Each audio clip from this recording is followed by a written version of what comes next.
Denji est un clochard fauché, sans nourriture ni eau, mais tout ce qu'il veut, c'est casser les joues d'une fille. Cependant, lorsqu'il est accidentellement transformé en un hybride démoniaque, il est recruté par un chasseur de démons fou qui lui donne ses melons en échange de faire craquer ses ennemis. L'histoire commence avec Denji, qui se réveille dans son appartement exigu de la taille d'une boîte d'allumettes pour commencer une autre misérable journée de travail en tant que chasseur de diables. Sur le chemin du travail, il raconte tout l'argent qu'il a gagné jusqu'à présent en vendant un de ses reins, son œil droit et sa bille d'acier droite, et se rend compte que ce n'est rien comparé à la dette de 38 000 $ qu'il doit encore au Yakuza. Lorsqu'il est au travail, il voit le monstre qu'il doit abattre, un diable de tomates Frankenstein, et l'évalue. Ensuite, il prend son diable Pokémon, Pachita, le transforme en tronçonneuse et transforme le diable en ketchup. Ensuite, le patron Yakuza qu'il doit apparaît et lui verse moins d'un quart des 400 000 $ qu'il a gagnés. Après avoir soustrait toutes ses factures de service public, Denji se rend compte qu'il lui reste juste assez d'argent pour s'offrir une tranche de pain pour le dîner, mais il prend son hibou et s'en va. Plus tard, quand Denji rentre à la maison, il partage une tranche de pain avec Pochita pour le dîner. Pendant qu'il mange, il parle de sa vie pathétique et souhaite qu'un jour, il se trouve une petite amie qui le laissera frapper avec sa micro-saucisse et sa dernière balle de boue. Illusion. À ce moment-là, il se souvient avoir pleuré son père sur sa tombe il y a plusieurs années lorsque le patron des Yakuza s'est soudainement arrêté et a menacé de le donner en pâture au chien s'il ne payait pas 700 000 $ de la dette de son père le lendemain. Ensuite, Denji entendit quelque chose derrière lui et aperçut Pachita qui grondait comme si elle voulait le manger. Effrayé, il chancela et s'abandonna au diable car il avait déjà perdu l'envie de vivre. Cependant, lorsqu'il remarqua qu'il était mortellement blessé, il eut pitié du petit diable et le laissa boire son sang pour se guérir en échange d'un contrat pour devenir un animal de compagnie. Le lendemain, le petit Denji emmena Pochita chez les Yakuza, la présenta comme sa nouvelle arme et les supplia de l'embaucher comme chasseur de diables afin qu'il rembourse lentement sa dette, ce qu'ils acceptèrent. Alors que Denji revient au présent, le patron d'Yakuza frappe à sa porte et lui dit qu'ils ont besoin de lui pour massacrer un autre diable. En entendant cela, Denji s'habille et suit l'homme jusqu'à une usine abandonnée à la périphérie de la ville. Là, Denji demande à l'homme de lui montrer où se trouve le diable, mais le patron d'Yakuza demande à l'un de ses hommes de le poignarder et de mettre Cheetah dans le dos. Alors que Denji et son animal de compagnie se viennent de leur sang, le patron des Yakuza révèle qu'ils ont conclu un contrat avec un diable puissant dans ce bâtiment pour assassiner des chasseurs de diables comme Denji afin d'acquérir le pouvoir. Cependant, le diable les trahit et transforme les Yakuza en esclaves zombies, leur ordonnant d'abattre Denji. Bien qu'il soit blessé, Denji fait de son mieux pour échapper aux zombies. Mais malheureusement, alors qu'il s'approche de la sortie, l'un des zombies lui coupe le dos, le faisant tomber. En quelques secondes, les autres zombies le rattrapent et le poignardent continuellement avec Denji criant d'agonie alors qu'il meurt lentement. Une fois que Denji arrête de bouger, les zombies jettent que son corps découpé ainsi que celui de Pochita à la poubelle. Mais quelques instants plus tard, une partie du sang de Denji coule dans la bouche de Pochita, déclenchant son mécanisme de guérison. Pendant qu'il guérit, Pochita rappelle le souhait de Denji de reprendre son corps en cas de mort et de s'éloigner. Ces souvenirs déclenchent immédiatement l'armure de Pochita alors qu'elle rattache le corps de Denji en un seul morceau et se transforme lentement en le nouveau cœur de Denji. Il apparaît ensuite dans le subconscient de Denji où il dit à Denji qu'il lui abandonne son cœur juste pour le voir réaliser son rêve de taper dans les petits pains d'une fille. Peu de temps après, Denji se réveille au milieu de la horde et voit le cordon de la tronçonneuse de Pochita pendre, confirmant qu'il ne rêvait pas après tout. Choqué de le voir vivant, le diable zombie ordonne à ses zombies d'essaimer et de manger Denji. Mais cette fois, Denji tire le cordon sur sa poitrine, devient un diable à la tronçonneuse et scie ses attaquants zombies comme un couteau brûlant dans du beurre. Après cela, il se jette sur le diable zombie et le coupe en deux. Puis il regarde le reste de la horde de zombies pour lesquels il n'éprouve aucune pitié et les massacre tous sans remords pour n'avoir plus de dettes à payer. Au lever du soleil, 3 chasseurs de diables arrivent pour tuer le diable zombie et découvrent que Denji, qui est toujours sous sa forme démoniaque, a déjà fait son travail pour eux. Voyant cela, leur chef, une rousse nommée Makima, s'approche de Denji et le serre dans ses bras avec ses énormes melons, ce qui signifie que le plan de Pachita fonctionne déjà. Lorsque Denji revient à sa forme humaine, Makima affirme qu'elle dirige un groupe de travail du bureau de la sécurité publique et lui propose 2 options, soit mourir horriblement de ses mains, soit vivre comme son chien humain de compagnie. Cogne un simp Sigma comme toi. Denji accepte son offre promettant de miauler ou d'aboyer comme un animal tant qu'elle lui donne de la bonne nourriture. Plus tard, alors qu'ils rentrent en ville, l'estomac de Denji grogne bruyamment, alertant Makima. Cependant, alors qu'il s'excuse, Makima lui rappelle qu'il est maintenant son animal de compagnie humain et qu'il doit faire ou dire tout ce qu'elle lui dit, sinon il sera rabaissé. À cela, Denji, qui pensait au départ qu'elle était une femme gentille avec des oreillers de plaisir moelleux et moelleux, se rend finalement compte qu'elle est encore plus folle que lui et commence à la craindre. Cependant, quelques secondes plus tard, Makima entend à nouveau son estomac grogner. Alors pour l'aider, elle promet de lui acheter de la bonne nourriture, puis couvre son corps avec son manteau pour éviter toute attention indésirable, ce qui amènera Denji à changer soudainement de point point de vue sur elle et à retomber follement amoureux d'elle. Quelques instants plus tard, Makima et Denji se sont arrêtés à un kiosque en bordure de route pour se mettre de bonne humeur. Cependant, alors qu'ils commandent leur nourriture, Denji s'effondre soudainement sur les poses allées de Makima et les épluche pendant quelques secondes. Puis, il se réveille et dit à Makima qu'il est juste somnolent parce qu'il a perdu beaucoup de sang. À ce stade, Makima demande comment il a été créé et Denji lui dit que son diable de compagnie est devenu son cœur. Impressionnée, Makima lui dit que sa situation est un cas très rare. Mais même ainsi, elle croit en lui parce que son odorat aigu lui dit que Denji est maintenant devenu à la fois humain et diabolique. En entendant cela, le pauvre Denji est sur le point de répondre quand il s'effondre à nouveau. Quelques minutes plus tard, quand il se réveille, il demande à Makima de le nourrir comme un chien, puis lui demande quel type d'homme elle aime. Lorsque Makima lui dit qu'elle aime les hommes qui lui ressemblent, la conscience de Denji devient blanche alors que son petit frère devient littéralement l'homme le plus heureux de la Terre. Le lendemain, Makima emmène Denji au siège du bureau de la sécurité publique pour les chasseurs de diables et lui fait enfiler leur uniforme officiel. Puis elle lui présente son nouveau partenaire, un imbécile nommé Aki, lui dit qu'ils vont faire partie d'un groupe de travail expérimental qu'elle prépare et l'exhorte à patrouiller la ville avec lui pour la journée. Confus, Denji demande à Makima pourquoi ils ne travaillent pas ensemble. Mais avant qu'elle ne puisse répondre, Aki le traîne hors de la pièce, lui dit qu'il n'est pas dans la ligue de Makima et commence à patrouiller. Quelques instants plus tard, alors qu'il patrouille, Denji demande à Aki s'il sait si Makima a un petit ami. Cependant, plutôt que de répondre à sa question irritante, Aki l'emmène dans une ruelle, le bas noir et bleu, et avertit Denji d'arrêter de travailler pour Makima à cet instant car il est presque sûr que Denji les a rejoints juste pour être plus proche de Makima et non parce qu'il avait une profonde conviction de combattre les démons. Au début, Denji reste froid. Mais au moment où Aki lui tourne le dos, il lui donne plusieurs coups de pied dans les noix et lui dit, allongé sur le sol, que le peu de temps qu'il a passé avec Makima est un rêve devenu réalité. Il n'est donc pas question qu'il abandonne son métier de chasseur de diables, même si cela le fait massacrer. À ce moment-là, Aki se remet sur pied et tente de riposter. Mais lorsque Denji se donne un deuxième coup de pied dans le sac, il s'effondre. Peu de temps après, Denji et Aki retournèrent au bureau de Makima pour faire rapport de leur découverte. Après cela, Makima dit à Denji qu'il rejoindra l'unité d'Aki. Mais Aki affirme qu'il ne peut pas laisser un rejeté socialement maladroit comme Denji rejoindre son équipe. En entendant cela, Makima lui dit qu'il n'a pas le choix car la décision a déjà été prise, ce qui incite Aki à demander qui est vraiment Denji. Après lui avoir dit que Denji est un humain qui peut se transformer en diable, Makima ajoute que Denji recevra un traitement spécial compte tenu de sa nature, mais prévient que s'il enfreint les règles ou quitte le bureau, il sera pourchassé et massacré comme un diable. Sur ce, elle met fin à la réunion et Aki emmène Denji chez lui pour qu'il puisse le surveiller. Quelques jours plus tard, Aki et Denji sont appelés par la police dans une maison pour vaincre un démon enfermé à l'intérieur. Une fois qu'ils ont obtenu l'accès à la maison, le duo monte les escaliers et trouve le démon en train de manger sans pitié le cadavre d'un oiseau. Plutôt que de le combattre, Aki exhorte Denji à se transformer en sa forme de diable tronçonneuse et à utiliser ce pouvoir pour le tuer afin qu'il puisse décider si Denji est utile. Cependant, lorsque le démon les repère et les attaque, Denji lui coupe la tête avec une hache et dit à Aki, qui lui demande pourquoi il n'a pas utilisé ses pouvoirs diaboliques, qu'il voulait donner au démon une mort rapide et sans douleur. Déçu, Aki se cogne la tête contre la fenêtre, avertit Denji de ne jamais montrer de sympathie à ces démons car ce sont des machines à tuer insensées, puis lui demande s'il est vraiment prêt à se lier d'amitié avec les démons. En réponse, Denji lui dit qu'il est plus que disposé à le faire parce qu'il n'avait pas d'amis en grandissant et presque immédiatement, Aki part. Une fois la voie libre, Denji se penche pour consulter les magazines érotiques dans lesquels le démon qu'il vient de massacrer avait l'habitude de consulter à l'époque où il était encore humain et les confisque tous pour son usage personnel. Avant de partir, Denji jette un coup d'œil par la fenêtre, aperçoit Aki en train de parler à la police et raconte toutes les choses précieuses qu'il a pu faire depuis qu'il a rencontré Makima et Aki. Bien qu'il sache que ses rêves sont désormais une réalité, Denji sent qu'il manque quelque chose et cela le ronge parce qu'il n'est pas sûr de ce que c'est. Après avoir réfléchi, cet idiot inconsolable a soudain une révélation et décide que le but de sa nouvelle vie sera de toucher les melons de Makima. Quelques instants plus tard, à leur retour au quartier général, Makima assigne à Denji un nouveau partenaire, Power,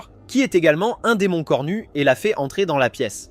Après son introduction musclée, Denji tente de la chasser, mais au moment où il regarde sa poitrine, il l'accueille à bord. Peu de temps après, le duo commence sa première patrouille en vérifiant les choses depuis le toit lorsqu'ils aperçoivent soudain deux policiers qui les trouvent suspects et commencent à poser des questions. Restant calme, Denji leur montre leurs insignes de chasseurs de diables qui les chassent puis continue de patrouiller avec Power jusqu'à ce qu'il en ait marre et fasse une pause. Quelques instants plus tard, alors qu'ils se détendent et se disputent, Power, qui avait faim de sang, détecte soudainement une odeur et la suit, sautant de bâtiment en bâtiment, jusqu'à ce qu'elle trouve un concombre de mer monstre au niveau de la rue. Sans hésiter, elle lui donne un coup de marteau sanguin et éclate de rire comme une folle. Peu de temps après, Makima se présente sur les lieux avec l'équipe de nettoyage d'urgence pour nettoyer les dégâts de Power. Pendant que l'équipage travaille au nettoyage, elle appelle Power et Denji et les condamne pour avoir tué un diable qu'un chasseur civil a déjà engagé. Normalement, ils seraient arrêtés, mais comme elle les a déjà couverts, elle avertit Power de réfléchir avant d'agir la prochaine fois, puis dit à Denji de toujours garder Power qui est un diable de sang qui peut transformer son sang en n'importe quelle arme sous contrôle.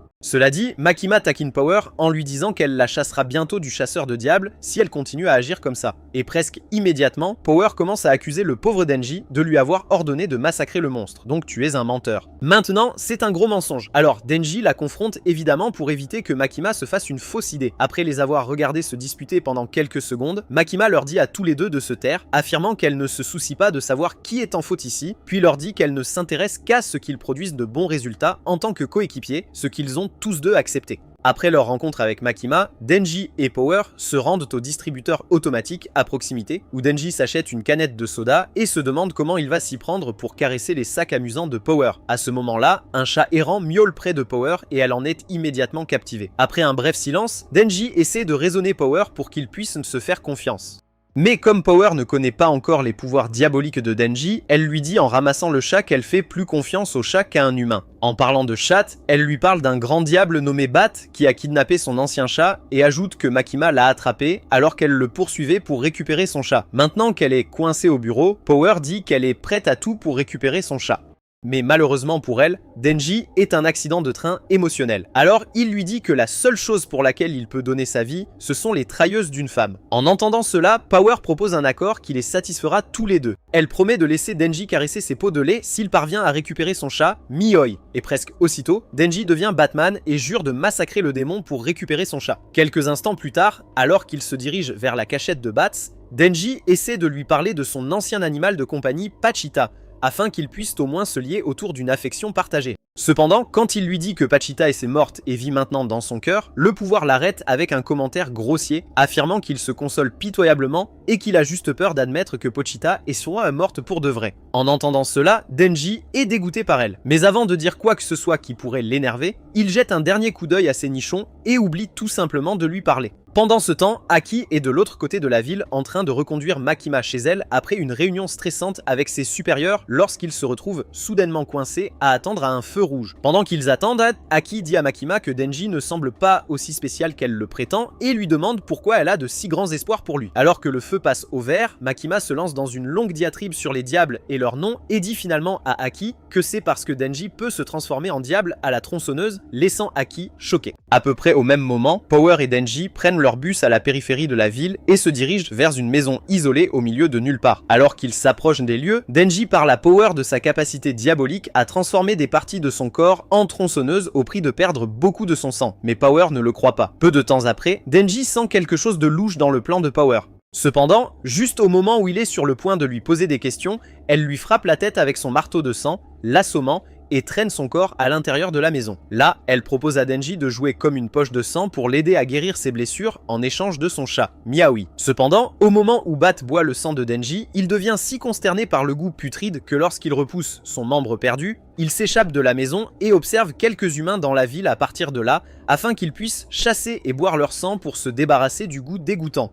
Quelques secondes plus tard, alors que Bats est sur le point de partir, Power lui rappelle leur accord et exige ensuite qu'il lui remette Miaoui. Comme Bats n'est pas satisfait de l'humain qu'elle a amené, il l'avale et Miaoui s'envole ensuite vers la ville pour traquer plus d'humains. À mi-chemin, il aperçoit Denji serrant sa jambe dans les airs et buvant son sang alors qu'il exige que Bat lui rende son usine de lait maternel. Dégoûté, Bat l'attrape en l'air, mais juste au moment où il le serre, Denji tire sur son cordon thoracique, activant ses pouvoirs de tronçonneuse, coupe la main droite de Bat et tombe au sommet d'un gratte-ciel avec le diable. Peu de temps après, il chasse le propriétaire du bureau pour la sauver, pousse Bat hors du bâtiment et le combat comme un fou. À un moment donné de la bataille, Denji aperçoit un père et son fils effrayés près de la scène de la bataille. Il leur donne donc l'espace pour s'enfuir et continue d'attaquer Bat, s'assurant d'éviter de couper l'innocence dans la zone. Peu de temps après, Bat attrape une voiture avec un humain encore à l'intérieur et la jette dessus, mais Denji l'attrape. Laisse l'humain à l'envers et Hulk écrase la voiture sur Bat qui est occupé à se demander pourquoi Denji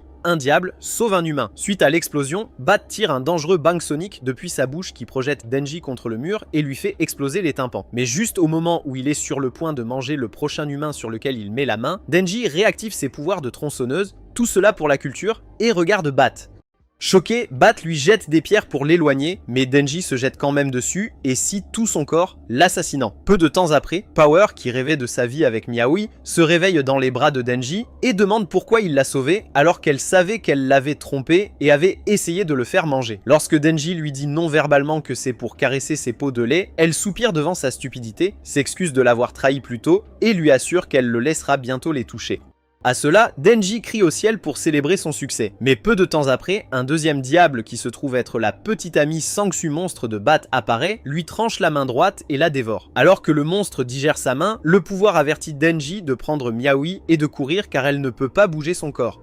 Mais Denji refuse et active à nouveau ses pouvoirs de tronçonneuse. Cependant, cette fois, seule une petite lame dépasse de sa tête car il a perdu trop de sang. Malgré cela, il avance pour réduire l'écart entre lui et le monstre Sangsu qui continue de bavarder sur le fait qu'il a massacré son homme et la défie au combat. Acceptant le défi, le monstre Sangsu attaque Denji avec ses membres. Mais alors que Denji l'esquive et se place derrière lui, il l'attrape en plein vol et le projette contre un bâtiment. Denji survit au premier coup, mais quand il se précipite sur la Sangsu et lui donne un coup de poing, celle-ci le repousse immédiatement au sol et le traite de dénigrement comme étant un faible pathétique. Ce que le monstre ne réalise pas, c'est que Denji n'est pas encore prêt à mourir, du moins pas tant qu'il n'a pas réalisé son rêve. Alors, quand il essaye de l'achever, Denji par l'attaque, saute sur l'un de ses membres et lui coupe le cou avec la petite lame de tronçonneuse. Suite à cela, Denji devient fou et défie le monstre Sangsu dans une bagarre finale.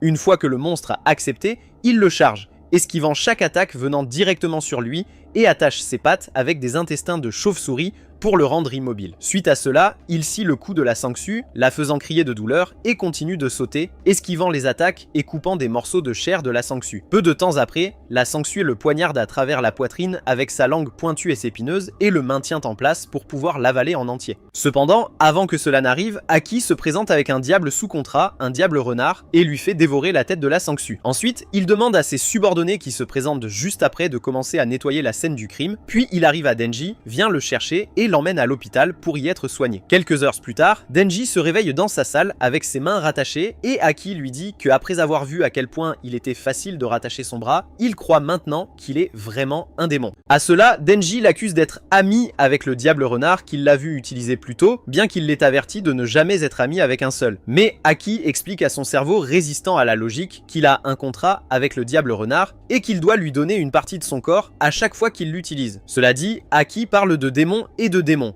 y compris Power. En entendant cela, Denji essaie de lui dire que Power est une bonne personne, mais Aki lui dit qu'il sait que Power l'a presque assassiné dans la maison isolée, vu qu'il les a secrètement suivis, puis demande pourquoi il la défend toujours. Quand Denji lui dit qu'il ne le sait pas non plus, Aki se souvient comment le secrétaire, le père, le fils et le chauffeur, que Denji a sauvés lors de sa bataille avec Bat, l'ont supplié de remercier Denji de les avoir sauvés. Pour cette raison, il décide de laisser passer cet incident stupide, à condition que Denji prenne ses conseils plus au sérieux à partir de maintenant et les suive, et Denji accepte.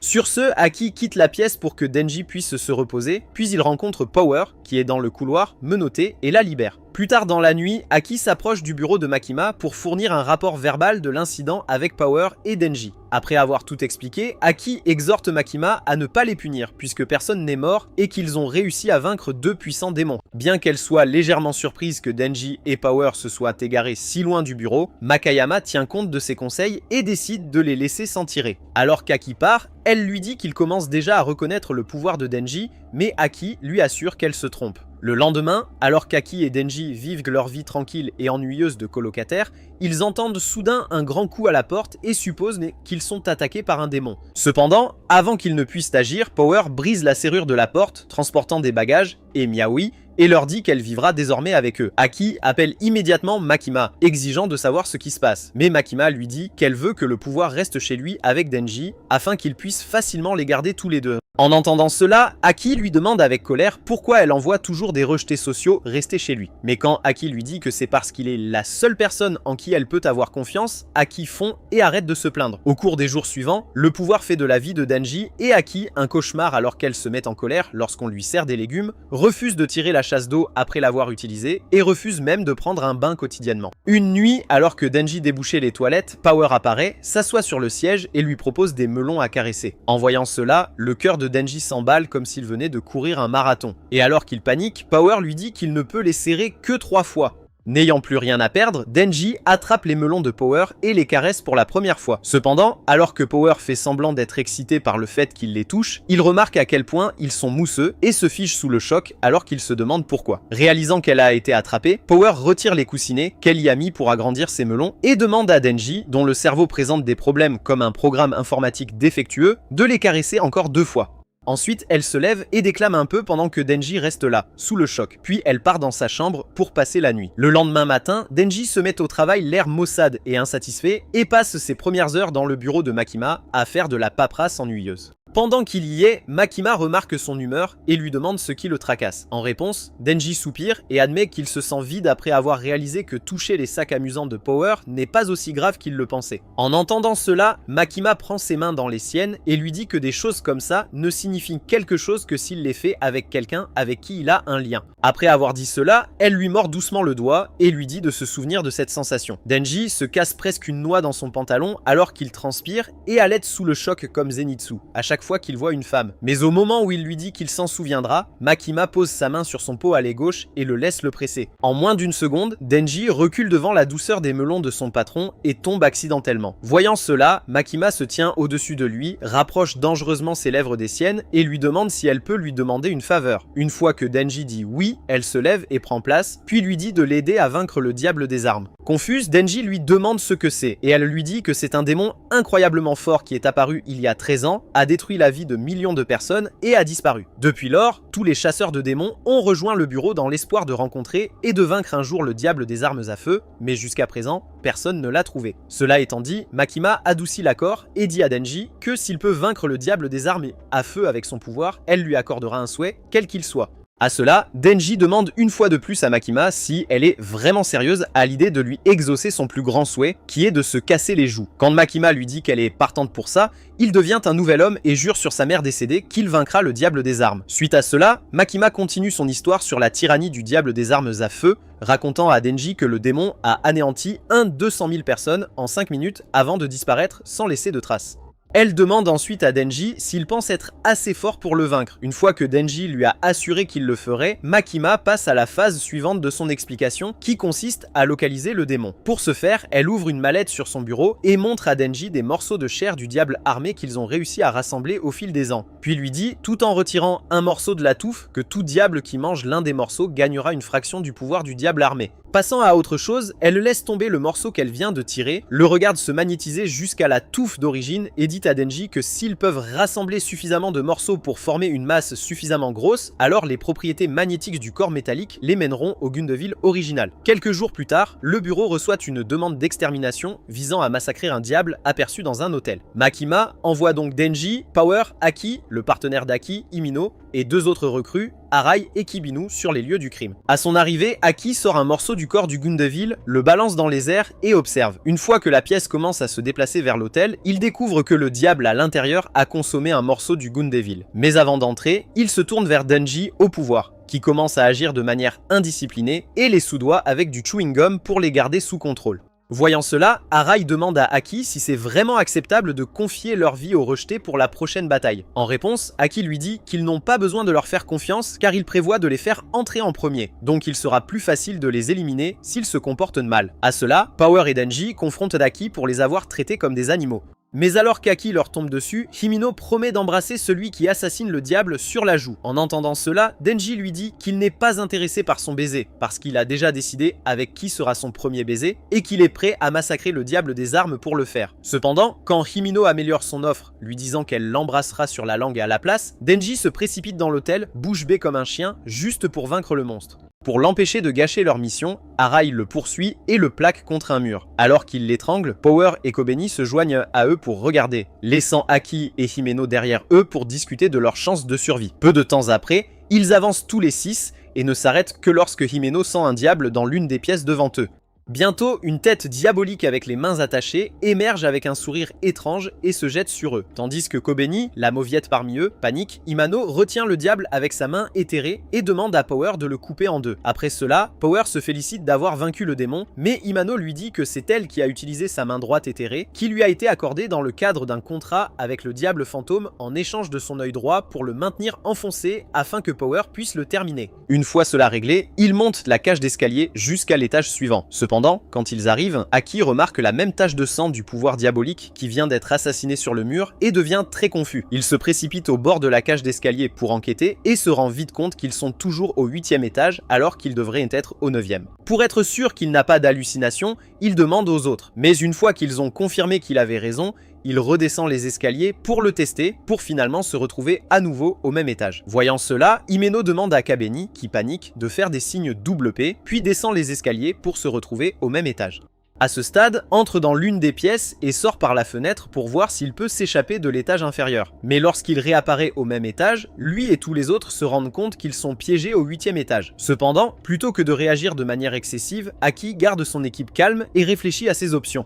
Jusqu'à présent, ils ont confirmé que le diable qui les a piégés là-bas est toujours vivant et qu'il a utilisé ce petit diable qu'ils ont assassiné plus tôt pour les attirer dans le piège, car il ne réagit pas du tout à la partie du corps du diable. En d'autres termes, c'est un diable très intelligent, ce qui ne fait qu'empirer les choses. Sachant cela, Arai et les autres envisagent d'attendre l'arrivée de l'aide. Mais quand Himeno leur dit qu'ils risquent également de se faire piéger, Kobeni, qui est restée silencieuse depuis, perd son sang-froid et se met à pleurer abondamment, ce qui fait que le pouvoir se moque d'elle. À peu près au même moment, Himeno demande à Aki, qui elle trouve en train de s'espacer, à quoi il pense. Et Aki lui dit qu'il est convaincu que le diable a également arrêté le temps à cet étage puisque les horloges enregistrent la même heure depuis leur arrivée. En entendant cela, Denji se réjouit et s'endort. Quelques instants plus tard, lorsqu'il se réveille, il apprend de Himeno qu'ils ont trouvé de la nourriture et des collations que les invités ont laissées derrière eux et qu'Aki est actuellement à la recherche du diable à l'origine de la boucle. Quant à Kobeni et Arai, Himeno dit à Denji qu'ils sont enfermés dans une pièce sombre, recroquevillés de peur, tandis que Power semble être le même. Cela dit, Himeno emmène Denji et Power dans la salle où Arai et Power sont détenus, allume sa dernière cigarette et passe les minutes suivantes à leur raconter ses escapades de cigarettes avec Aki à l'époque.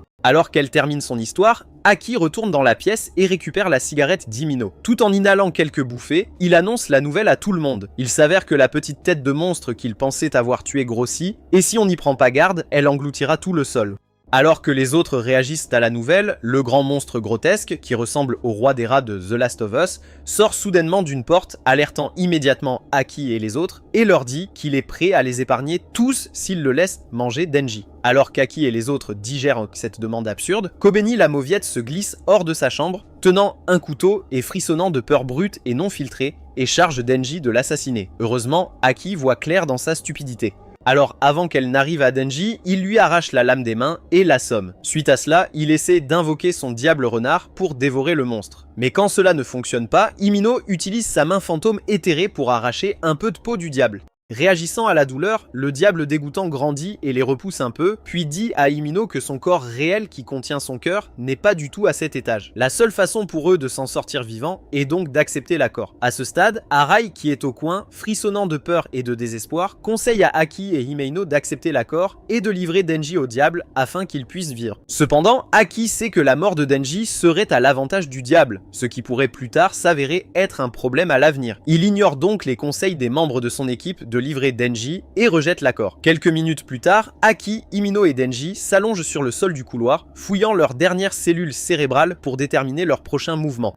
À un moment donné, Aki suggère d'utiliser une arme puissante qu'il appelle l'épée pour vaincre le monstre. Mais pour une raison quelconque, Himeno se rapproche immédiatement de lui et l'avertit de ne jamais faire ça. Dans une pièce voisine, Arai surprend Power en train de manger toutes leurs réserves de nourriture comme un putain de chien. Mais juste au moment où il est sur le point de la gronder, la folle Kobeni réapparaît avec son couteau, accuse le pouvoir de les garder coincés au sol et tente de l'attaquer. En quelques secondes, Arai s'interpose et crie comme une petite fille, alertant Denji, Aki et Himino à l'extérieur. Alors qu'ils se demandent ce qui se passe, le monstre grotesque, qui se trouve à proximité, gagne plus de pouvoir grâce à la peur et au désespoir qui règne dans la pièce et les poursuit, menaçant de massacrer le diable à la tronçonneuse. Denji et les autres courent pour sauver leur vie, mais avant d'aller loin, le démon grotesque incline le sol de l'hôtel, les faisant glisser et courir vers la cage d'ascenseur. Là, il repère le démon au fond, réclamant à grands cris de lui livrer Denji, mais Aki décide finalement de combattre le diable avec l'épée. Presque immédiatement, Himeno le retient avec ses mains éthérées et explique à Denji et aux autres qui sont confus au sujet de toute la saga de l'épée que même si Aki peut vaincre le diable avec l'épée, cela lui fera perdre une grande partie de sa durée de vie en retour. Et c'est quelque chose qu'elle ne peut pas permettre. À ce stade, Arai maintient Denji au sol et Kobeni se jette sur Denji pour le poignarder.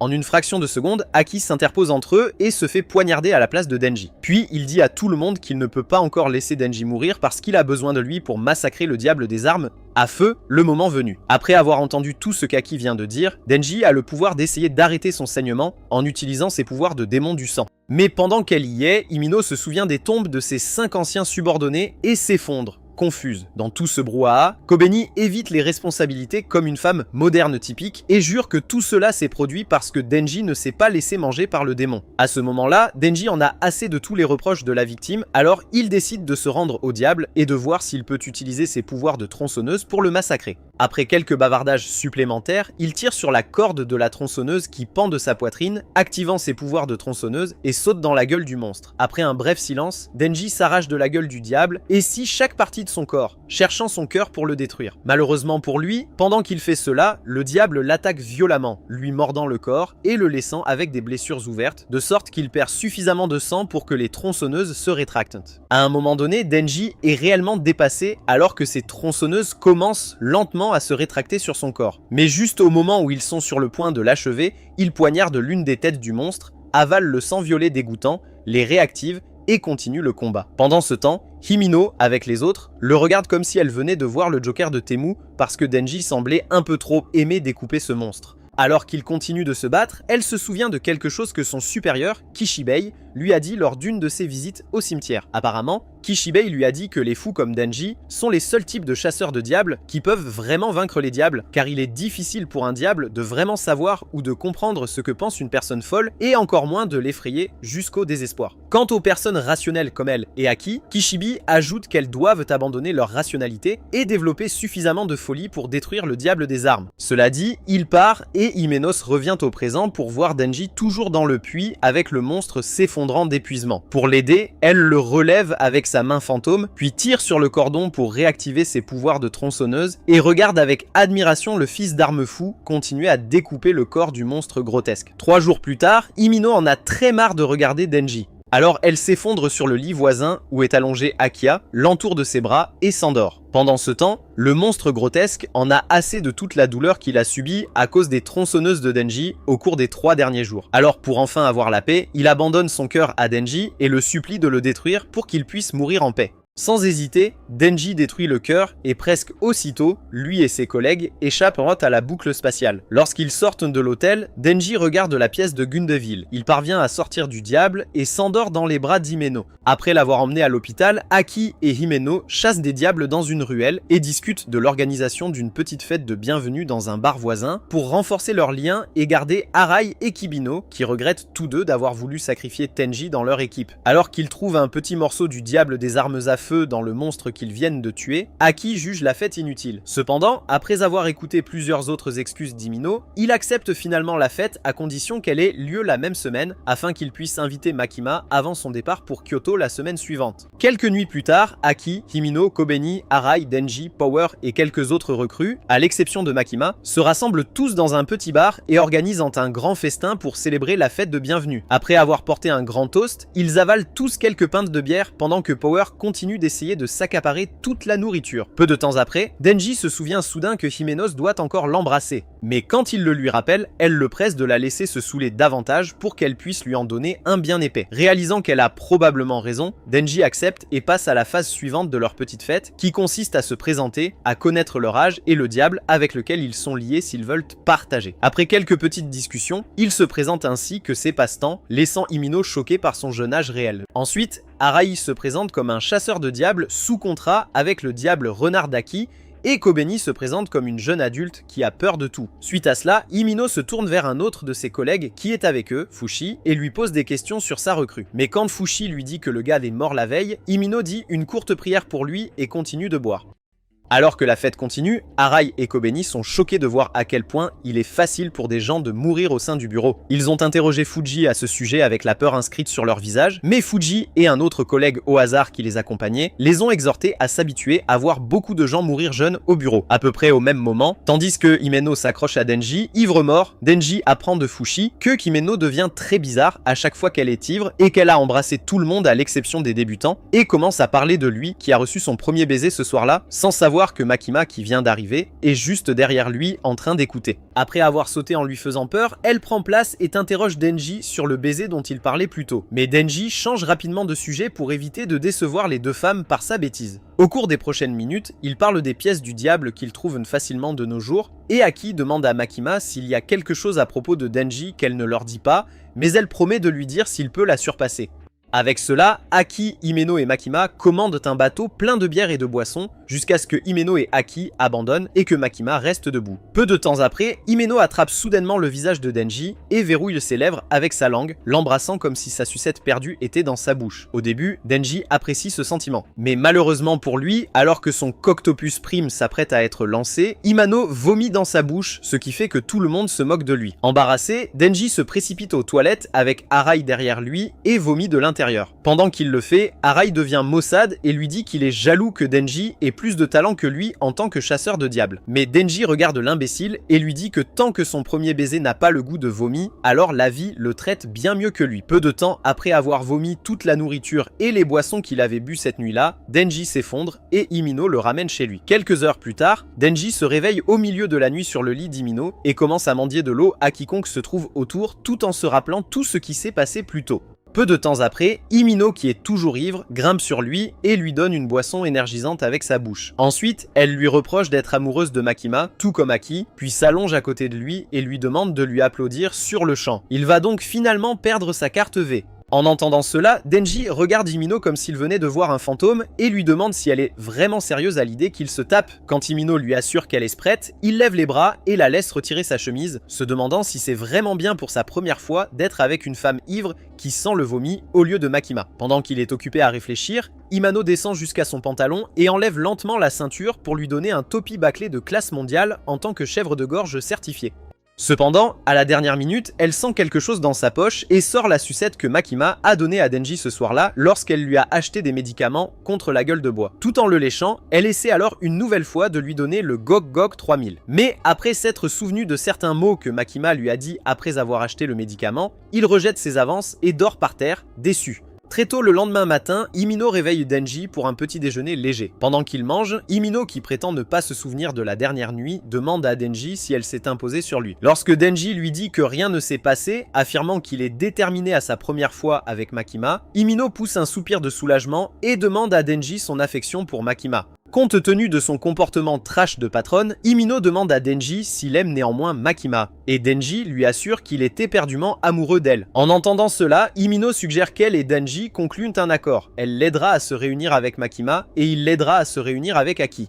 Confuse, Denji demande à Himino pourquoi elle aime un cinglé comme Aki. Mais quand elle lui dit que c'est parce qu'elle aime juste son visage, il accepte l'accord et lui dit qu'ils vont désormais interagir l'un avec l'autre en tant qu'amis proches. Pendant ce temps, Makayama et l'un de ses gardes du corps sont dans un train à grande vitesse en route vers Kyoto lorsque les 4 cinglés assis à l'avant et à l'arrière de leur siège se lèvent soudainement et leur tirent une balle dans la tête.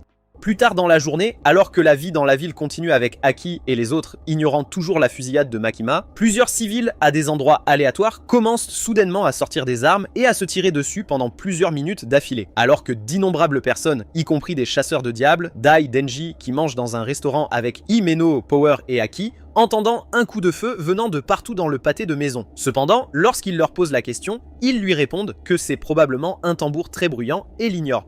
Alors qu'ils continuent de manger, un homme assis à la table en face d'eux, Shigure, se met soudainement à japper des bêtises étranges et inaudibles sur la vieillesse, sur l'ennui et sur le goût de la nourriture. Le comportement étrange de Shigure fait initialement bizarre à Denji et à ses collègues. Cependant, alors qu'il tente de l'ignorer et de continuer à manger, il commence à parler de son grand-père qui lui offrait des repas coûteux avant de mourir mystérieusement. Il révèle ensuite que l'homme était un membre vertueux des Yakuza et montre à Denji une photo du patron des Yakuza qui l'a trahi il y a des mois. Énervé, Denji demande à Shigure s'il a quelque chose à lui dire, mais l'étranger ignore la question et révèle que le diable des armes veut le cœur de Denji. Puis, en une fraction de seconde, il sort un pistolet de son manteau et tire sur Denji à la tête et Himeno dans la poitrine. Mais alors qu'il se retourne pour tirer sur les autres, Aki retourne rapidement leur table pour se mettre à couvert. Tandis que le pouvoir glisse sous la ligne de mire de Shigura, il coupe le salaud et le fait dévorer par le diable renard d'Aki. Peu de temps après, Shigure se transforme en une chimère démoniaque humaine comme Denji, avec des épées dépassant de ses bras et de sa tête. Puis il s'arrache du corps du diable renard d'Aki et atterrit sur Aki, qui est occupé à demander à Power de soigner la blessure par balle d'Imenno. Après avoir esquivé l'attaque initiale, Aki se jette sur un mec étrange, le poignarde à travers la poitrine avec l'épée maudite que Himeno lui a prévenu de ne pas utiliser et continue d'esquiver ses attaques en attendant la prochaine ouverture. Une fois qu'il l'a repéré, il poignarde le gars une deuxième fois, dont l'esprit à l'intérieur de l'épée compte et répète la même séquence jusqu'à ce qu'il le poignarde une fois de plus. Avec toutes les conditions réunies pour que la malédiction s'active, Aki invoque la malédiction dans la réalité et la fait piéger l'âme de Shigira dans le monde souterrain, le maintenant dans une douleur atroce. Malheureusement pour lui, alors qu'il baisse sa garde pour enquêter sur la façon dont le gars a même obtenu une arme, voyant que ces armes sont actuellement interdites au Japon, une fille blonde nommée Sawatari apparaît soudainement derrière lui et loue son style de combat plus tôt. Confus, Aki lui pose quelques questions pour savoir d'où elle vient, mais Sawatari l'ignore, ressuscite l'homme à l'épée et lui dit d'achever Aki. En une fraction de seconde, Shigure apparaît derrière Aki, lui coupant la poitrine, puis regarde Aki se mettre à genoux. Alors qu'il est sur le point de l'achever, Himeno invoque tout le corps de son diable fantôme, promettant de sacrifier tout son corps pour son pouvoir et le fait attaquer Shigure. Pendant les premières minutes du combat, son diable fantôme attaque Shigure et le submerge. Mais juste au moment où il est sur le point de le déchirer en lambeaux, Sawatari invoque son diable serpent du royaume inférieur et lui fait couper la tête du diable fantôme d'Imano. Ensuite, elle dissipe le monstre et Aki regarde la position d'Imeno seulement pour voir qu'elle a déjà disparu dans le royaume inférieur des fantômes. Pendant qu'il pleure silencieusement Himeno, Atari rappelle à Shigure d'attraper rapidement Denji maintenant qu'il est à terre et de s'assurer que son cœur reste intact. Heureusement pour Denji, avant que Shigure ne l'atteigne, un morceau du bras fantôme éthéré invisible de Himeno rampe jusqu'à sa poitrine, tire sur le cordon et réactive son pouvoir. Presque instantanément, Denji se remet sur pied, prêt à combattre les méchants, et Shigure décide de le divertir. Après quelques bavardages, Denji se jette sur Shigure pour prélever le premier sang. Mais juste au moment où Sawatari appelle des renforts, Shigure riposte et le maintient sur ses gardes pendant plusieurs minutes. Finalement, deux autres aléatoires armés rejoignent Shigure pour combattre Denji, mais Denji les renverse facilement et continue son combat avec Shigure. Quelques secondes plus tard, il ressent une vive douleur dans tout son corps. Mais alors qu'il regarde autour de lui pour comprendre ce qui lui fait mal, les deux imbéciles continuent de tirer. Après avoir dévié toutes leurs balles, Denji attrape l'un des aléatoires, le tient en otage et menace de l'assassiner si Shigure se rapproche. Irrité, Shigure prend une position très étrange et se précipite rapidement à travers Denji et le gars, les coupant en deux en moins d'une seconde. Suite à cela, il ramasse la tête et le haut du corps de Denji, dépêche le deuxième aléatoire pour préparer la camionnette et revient lentement à sa forme humaine. À peu près à la même époque, il est révélé que plusieurs membres de l'équipe de Makima, dont Arai, Fushi et quelques autres inconnus, ont tous été assassinés lors du massacre par arme à feu qui s'est produit plus tôt. Cependant, quant à Makima elle-même qui a reçu une balle dans la tête, elle se réanime dans le train, détruit ses agresseurs et en sort totalement indemne pour rencontrer deux chasseurs de diables qui l'attendent à la gare de Kyoto lorsque le train s'arrête. Au moment où ils la voient couverte de sang, ils halètent en de terreur. Mais pour les calmer, Makima leur assure qu'elle n'a pas été abattue et que le sang sur ses vêtements est celui de l'ennemi, pas le sien. Après cela, Makima se promène dans les rues de Kyoto avec les deux chasseurs de diables qui l'escortent, et ils la mettent au courant de tout ce qui s'est passé à Tokyo jusqu'à présent. Après lui avoir tout dit, il lui demande si elle veut qu'il se rende à Tokyo pour aider les autres là-bas, mais Makima sait qu'ils n'ont plus le temps. Ainsi, plutôt que de perdre du temps à y retourner, elle demande à l'un d'eux de récupérer ses 30 condamnés à mort et à l'autre de leur donner l'usage exclusif d'un sanctuaire voisin le plus élevé. Quelques heures plus tard, alors que Makima change ses vêtements ensanglantés, une camionnette de prison à sécurité maximale arrive avec les 30 détenus au sanctuaire et monte les escaliers jusqu'au sommet. À peu près au même moment, Shigure, Sawatari et quelques autres subordonnés traînent le haut du corps de Denji jusqu'à leur camionnette lorsque l'un d'eux commence soudainement à trembler comme si quelque chose d'invisible s'agrippait à son corps. Presque immédiatement, les autres remarquent à quel point son comportement est bizarre. Mais juste au moment où ils sont sur le point d'enquêter sur ce qui ne va vraiment pas chez ce mec, il éclate soudainement en purée de pommes de terre rouges, laissant tout le monde choqué jusqu'aux os. Sans perdre de temps, Sawatari tente de contacter l'équipe stationnée dans le train de Makayama pour confirmer qu'elle est bien morte. Mais quand la radio devient statique, elle réalise que Makayama est toujours en vie et panique. Pendant ce temps, Makayama dispose tous les détenus en 2 rangées de 15, en s'assurant qu'ils sont assis les uns en face des autres, puis elle leur fait porter un bandeau sur les yeux, y compris ses escortes, afin qu'ils ne puissent pas voir le diable avec lequel elle a un contrat. Une fois le rituel défini, elle se dirige vers le premier détenu, lui dit de répéter un nom qu'elle appelle, et quand il le fait, elle abandonne la force vitale de l'homme en échange de pouvoir, qu'elle utilise ensuite pour écraser un autre subordonné de Sawatari. Quelques minutes plus tard, elle répète la même procédure sur un autre détenu, et cette fois, un autre subordonné de Shigure et Sawatari meurt. Voyant cela, les 3 autres partirent en courant pour sauver leur vie, pensant pouvoir échapper à la malédiction. Cependant, avant qu'ils n'aillent loin, la malédiction de Mamima les atteint et les transforme en sauce piquante à saveur humaine, laissant Sawatari et Shigure encore plus choqués. Les 30 détenus étant mortes, Makima met fin au rituel, demande aux escortes de retirer leur bandeau et leur dit qu'elle retournera immédiatement à Tokyo. Pendant ce temps, Sawatari et Shigura ont réduit leurs pertes et sont sur le point de ramasser le haut du corps de Denji pour partir quand ils aperçoivent soudainement Kobeni debout et les regardant de loin alors qu'elle se souvient du moment où Arai a pris une balle pour la sauver de la grand-mère qui leur a tiré dessus. Alors que Sawatari invoque et envoie son diable serpent attaquer Kobeni. Kobeni devient étonnamment James Bond pendant d'une fraction de seconde alors qu'elle esquive non seulement les attaques du serpent mais court également sur son corps pour se rapprocher de Sawatari et Shigure, puis coupe le bras de Shigure. Après cela, elle ramasse l'arme de Shigure, lui tire plusieurs fois dans le dos et utilise le corps de Denji comme bouclier lorsque Sawatari riposte. Finalement, Sawatari se rend compte que la combattre n'en vaut pas la peine, alors elle attrape Shigure, le jette dans la camionnette et s'éloigne tandis que Kobeni continue de leur tirer dessus. Une fois qu'ils sont complètement hors de vue, Kobeni regarde le corps inconscient de Denji et commence lentement à devenir folle en se souvenant comment Arai a pris une balle pour elle et lui a donné suffisamment de temps pour assassiner leur agresseur juste avant sa mort. Quelques heures plus tard, Makima arrive à la gare de Tokyo et rencontre une de ses collègues, Madoka, qui lui raconte à quel point la situation est mauvaise pour tous ceux qui ont été attaqués. Suite à cela, il ajoute que les hauts gradés ont fusionné les 4 divisions de leur groupe de travail spécial en une seule puisque la plupart des membres étaient déjà morts dans le massacre du Gun Devil et ont fait d'elle le chef du nouveau groupe de travail. Cela dit, il présente ensuite sa lettre de démission, ce que Makima reconnaît et souhaite à Makima une belle vie alors qu'elle s'apprête à partir. Quelques jours plus tard, Denji et Power rendent visite à Aki à l'hôpital juste par obligation de le surveiller et de manger les pommes à côté de son lit. En peu de temps, Denji et Power ont réussi à se battre pour les pommes, mais pendant qu'ils y sont, Aki s'assoit sur son lit et leur demande s'il y a encore quelqu'un en vie de leur force spéciale. Après un bref silence, Denji lui dit que Kobeni et le type qui a démissionné sont toujours en vie. Et tandis qu'Aki reste assis là, triste de ne pas entendre le nom d'Himino, Denji, qui se sent un peu mal pour Aki, prend sa corbeille de fruits et part avec force. Ensuite, Aki saisit son épée maudite et demande au diable combien d'années il lui reste à vivre après avoir utilisé l'arme pendant une période aussi longue. Lorsque le diable lui dit qu'il ne lui reste que 2 ans, le pauvre gars laisse tomber l'épée et attrape une cigarette pour tirer une petite bouffée. Malheureusement, alors qu'il est sur le point de l'allumer, son esprit est inondé de souvenirs de ses séances privées de fumée et de détente avec Himino. Les souvenirs brisent le peu de calme qu'il lui reste, le faisant hurler sans se rendre compte que Denji se tient juste derrière la porte écoutant ses doux sanglots. Apparemment, Denji essaie revenu chercher un magazine qu'il avait oublié. Mais maintenant qu'il a entendu Aki pleurer, il fait semblant d'être un peu compréhensif et décide simplement de le laisser tranquille pour qu'il puisse faire son deuil en paix. Cependant, avant même d'aller loin, il se souvient de son petit déjeuner avec Himeno il n'y a pas longtemps et commence soudain à se demander pourquoi il ne pleure même pas pour elle. Bien qu'elle soit la première personne à vouloir être amie avec lui, lorsque son cerveau à faible intelligence ne propose aucune réponse brillante, il commence à se demander comment il réagirait si Aki ou Power mouraient. Heureusement,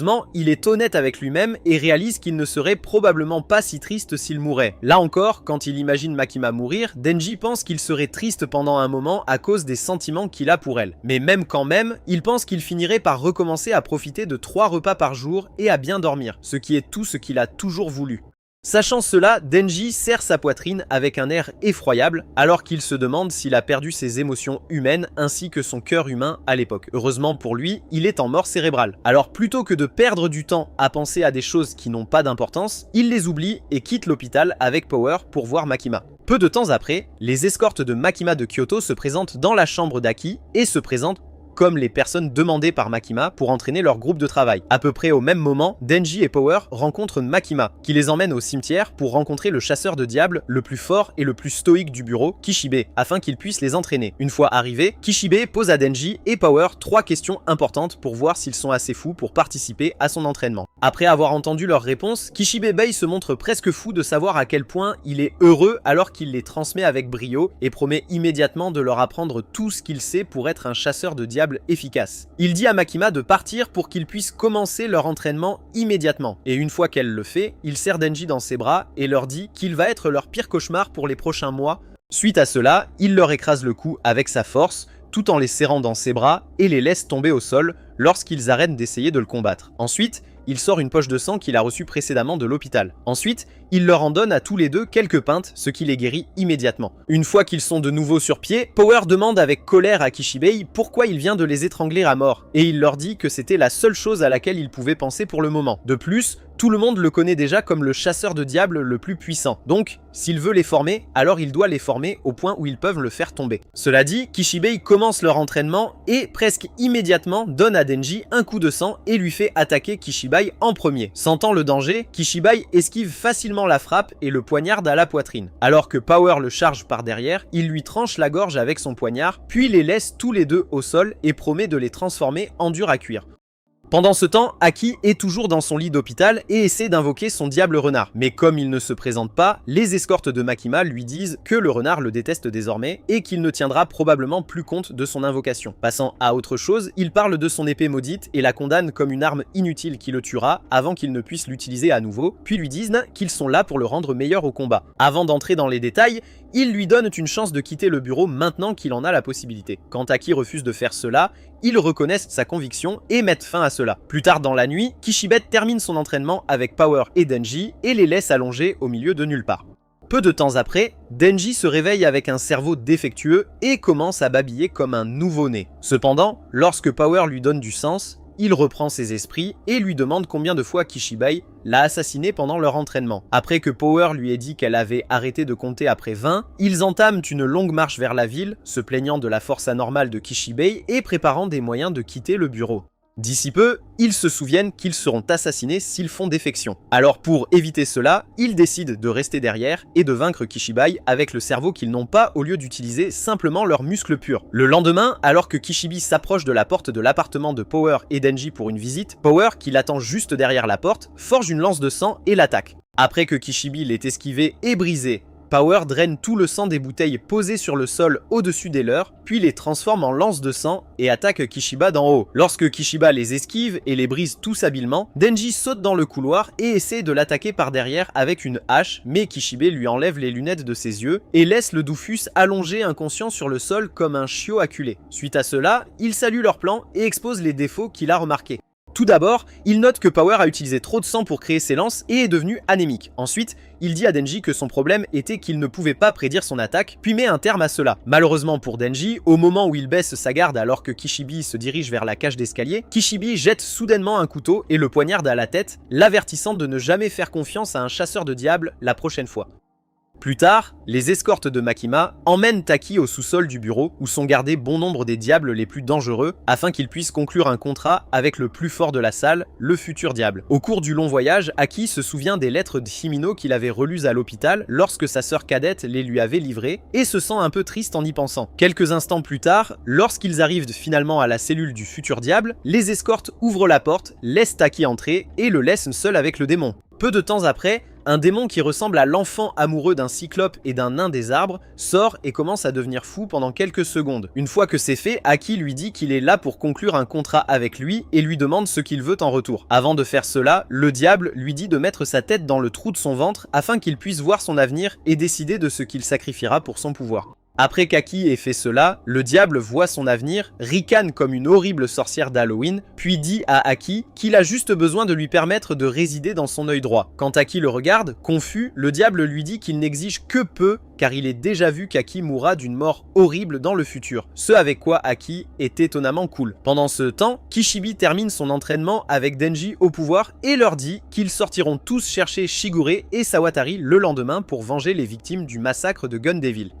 Après cela, il les avertit de s'assurer qu'ils donnent le meilleur d'eux-mêmes dans la bataille de demain, car s'ils échouent, il les emmènera voir Jésus ou le vrai diable lui-même. Plus tard dans la nuit, Kishibe rencontre Makima dans une villa et lui dit qu'il sait que les hauts responsables du bureau savaient que le massacre du Gun Devil allait arriver, mais n'ont rien fait pour l'empêcher. Pour éviter d'exposer ses patrons comme des lâches sans âme, Mikama dit calmement à Kishiba qu'elle a également été victime du massacre, s'attendant pleinement à ce qu'il le croit. Bien qu'il sache qu'elle plafonne plus fort que Takashi 6 à 9 dans ses clips, il garde son sang-froid et lui dit qu'il ne lui permet, ainsi qu'à ses patrons, de jouer à leur petit jeu que parce qu'ils sont toujours du côté de l'humanité. Alors que l'attention dans la pièce augmente, Makima lui dit calmement qu'elle essaie simplement de sauver autant de personnes que possible des victimes des démons et promet qu'ils font tout cela pour le bien commun. Le lendemain, Shigure et Sawatari rassemblent un groupe de leurs subordonnés Yakuza dans un immeuble de grande hauteur et y restent pour se préparer à l'attaque de Makima, Denji et le reste des forces spéciales.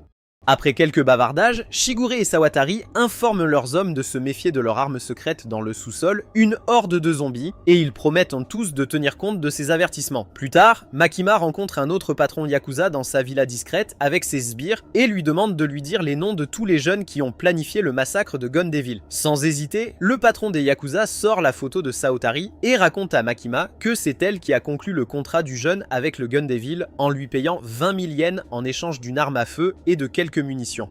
Satisfait de ses réponses jusqu'à présent, Makayama sort alors une feuille de papier et demande au patron des Yakuza d'écrire les noms de tous les membres de son groupe ayant passé des contrats avec le Gun Devil. Cependant, alors qu'il s'apprête à le faire, Makayama lui dit d'ajouter les noms des membres de ses autres groupes secrets. À cela, le visage de l'homme change immédiatement lorsqu'il dit à Makima qu'il ne peut pas dénoncer ces gars ou qu'il pourrait provoquer une guerre. Lorsque Makima lui dit que c'est pour le bien commun, l'homme reste calme et lui dit que leur organisation est un mal nécessaire qui doit rester en vie pour protéger le Japon de la mafia des autres pays. Après avoir entendu toutes les bêtises qu'il vient de dire, Makima lui tend une petite enveloppe marron et lui dit de l'ouvrir. Lorsque l'homme le fait, il recule sous le choc lorsqu'il aperçoit plusieurs vrais yeux humains dispersés à l'intérieur. Pour le garder sain d'esprit, Makima lui assure qu'elle connaît quelqu'un qui peut redonner ses yeux à leur propriétaire légitime, puis ajoute qu'elle les présentera s'il peut coopérer avec elle. Avant que le patron des Yakuza ne réponde, quelqu'un derrière elle tente de l'attaquer, mais elle le regarde, le tue rien qu'en le regardant et dit au patron d'Akusa, qui pisse déjà dans son pantalon, que ses idéaux sont tous des conneries car la société n'en a pas besoin. Pendant ce temps, Kishibai, Aki, Denji, Power, Kobeni, la police locale et le reste des survivants de leur groupe de travail spécial se rassemblent autour du bâtiment où se terrent Sawatari et Shigure. Après avoir établi un périmètre, ils encerclent le bâtiment et attendent le feu vert pour le bombarder. Pendant l'impasse, Aki s'approche de Kishibai et lui pose des questions sur le plan d'attaque. Mais Kishibai lui dit qu'il n'y en a pas car il prévoit de jeter tout le monde de la force opérationnelle spéciale dans le bâtiment. Cela dit, il envoie Denji, Power, Kobeni et Aki par l'entrée du garage puis tourne son attention vers deux fonctionnaires arrivés peu de temps après. Il les met en garde contre les démons de sa division qui combattent actuellement à l'intérieur et leur dit de rester sur leur garde. Outre Denji et le pouvoir, Kishibai avertit les officiers de se préparer au démon requin, un diable capable de nager à travers le béton. Le démon de la violence, un diable portant un masque empoisonné qui est absurdement fort même en tant que démon. Le diable araignée qui peut se transformer en un hybride d'araignée humaine et attaquer quiconque lui fait peur. Et enfin, l'ange diable qui peut épuiser la vie de quiconque le touche. Au moment où il a fini d'expliquer, Aki tranche quelques zombies dans le garage et tend un mouchoir à l'ange diable. Choqué, le diable demande pourquoi il est si libre avec lui, même si cela réduira sa durée de vie. Mais comme Aki est sur le point de le lui dire, quelqu'un les attaque par derrière avec une arme à feu. Naturellement, l'ange diable bloque le tir avec ses ailes. Mais juste après, Aki fait sortir le gars et ordonne aux autres démons, Kishibe mentionné plus tôt, de commencer à chercher un Saotari et un Shigure. Peu de temps après, Aki prend l'ascenseur et s'arrête à l'un des étages supérieurs. Alors qu'il marche lentement dans le couloir, un crétin surprise l'attaque par derrière, mais il esquive le tir et assomme le gars avec un uppercut. Quelques secondes plus tard, 4 autres crétins sortent avec des fusils, mais avant même de pouvoir tirer, ils tombent tous morts comme des mouches. Merci à la mort télékinésique interpays de Makima. Voyant cela, Aki s'enfonce plus loin dans la pièce jusqu'à ce qu'il rencontre enfin Sawatari face à face. Il lui donne une chance de se rendre, mais Sawatari invoque le diable fantôme éthéré de Himeno, qui dérange la tête d'Aki et le fait attaquer. Après qu'Aki ait paré, détourné et bloqué ses attaques, Sawatari loue son amélioration, ne sachant pas que tout cela est dû à la capacité du futur diable, qui permet à Aki de voir un peu dans le futur avec son Rinai. Après une brève pause dans la bataille, Aki continue de se défendre contre les attaques du monstre, mais bientôt, le diable l'attrape par le cou et l'étrangle lentement. Avec toute sa vie défilant devant ses yeux, Aki se souvient de la nuit où lui et Himinyo sont sortis de dîner et elle a failli le faire fumer. Heureusement, avant de pouvoir le préparer à fumer, Aki lui a dit son âge et elle a immédiatement repris la cigarette qu'elle lui avait initialement donnée, promettant de la garder en sécurité pour lui jusqu'à ce qu'il soit légalement autorisé à fumer un blunt. Après s'être souvenu de ce souvenir très aléatoire, Aki revient à la réalité et se retrouve au sol avec le monstre fantôme éthéré de Himeno lui tendant une main fermée. Après un bref silence, il ouvre la main et révèle la même cigarette que Himeno tenait à l'époque. Voyant cela, Aki ramasse la cigarette et lit les mots écrits dessus « Vengeance facile ».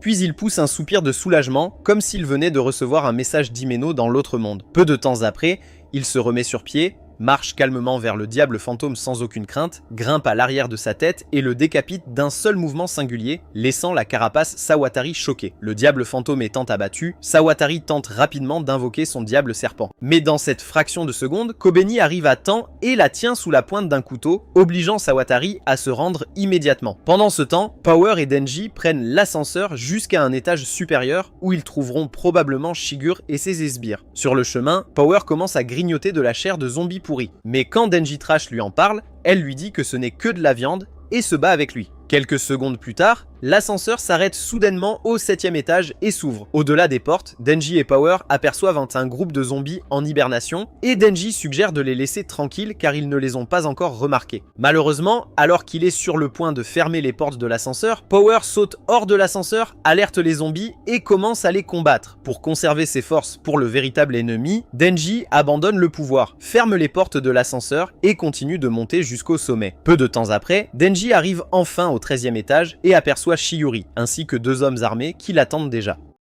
Alors qu'il est sur le point d'activer ses pouvoirs, Shigure lève les 2 mains et jure sur sa mère décédée que lui et ses sbires se rendront à la condition que Denji fasse amende honorable pour le meurtre de son grand-père, le patron des Yakuza au début, et de plusieurs autres de leurs camarades. En entendant cela, Denji lui dit qu'il ne les a assassinés qu'après qu'il se soit déjà transformé en zombie, donc il n'a rien fait de mal. En entendant cela, Shigure s'effondre vraiment et essaie de faire en sorte que Denji se sente coupable du meurtre de son peuple, même s'ils étaient déjà des zombies. Cependant, lorsque Denji refuse toujours de reconnaître qu'il a fait quelque chose de mal, Shigure le condamne pour être un démon sans cœur et sans âme et exige qu'il les laisse le massacrer. Après que Denji ait refusé une 2e fois, Shigure se transforme en sa forme diabolique et Denji, qui se transforme également en homme à la tronçonneuse, sort du bâtiment. Après un atterrissage en catastrophe sur le toit d'un autre bâtiment, le duo se bat comme Gojo et Tsukuna dans la bataille des plus forts, s'attaquant sans pitié à la gorge et se donnant des coups de pied partout.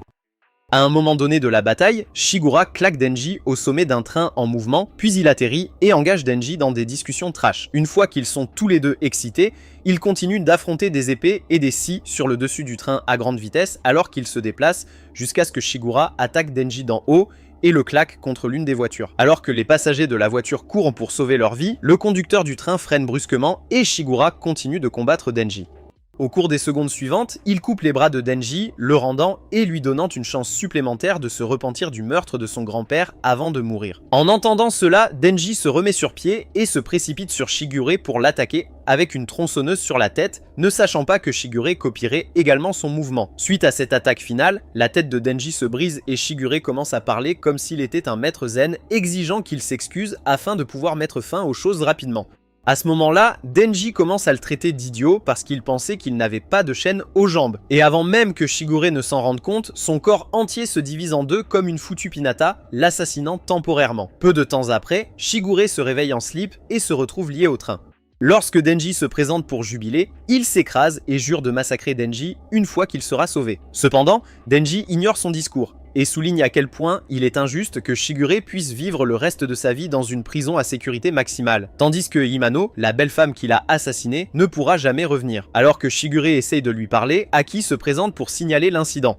Cependant, avant l'arrivée de la police, Denji suggère de jouer un tournoi de coups de pied dans le ballon pour voir qui peut faire crier Shigure le plus fort, et Aki, après avoir jeté un dernier coup d'œil à Himno Cigarette, accepte finalement. Plus tard dans la soirée, les forces de l'ordre arrivent sur la plupart des scènes de crime et arrêtent tous les criminels responsables du massacre de Gundeville, tandis que Denji et Aki s'amusent à donner des coups de pied dans le sac à balles de Shigure avec les jambes que Dieu leur a données à tous en requiem pour Himeno. Quelques jours plus tard, Makima se présente devant ses supérieurs lors d'une réunion pour faire un rapport sur le coupable du massacre de Gundeville. En apprenant que Sawatari avait besoin du cœur de Denji pour un programme secret, l'un des supérieurs lui demande si elle sait pourquoi. Mais Makima dit qu'avant de pouvoir l'interroger, Sawatari s'est suicidé, ne leur laissant qu'un corps supplémentaire dont ils pouvaient se débarrasser. Changeant de sujet, Makima leur dit également qu'ils ont obtenu 1,4 kg de chair de Gundeville lors de la rencontre. Après l'avoir ajouté aux 5 kilos qu'ils avaient déjà en réserve, la chair a finalement commencé à se diriger vers le diable. En d'autres termes, ils sont sur le point de découvrir la cachette du diable des armes à feu. Cela nous amène à la fin de la vidéo.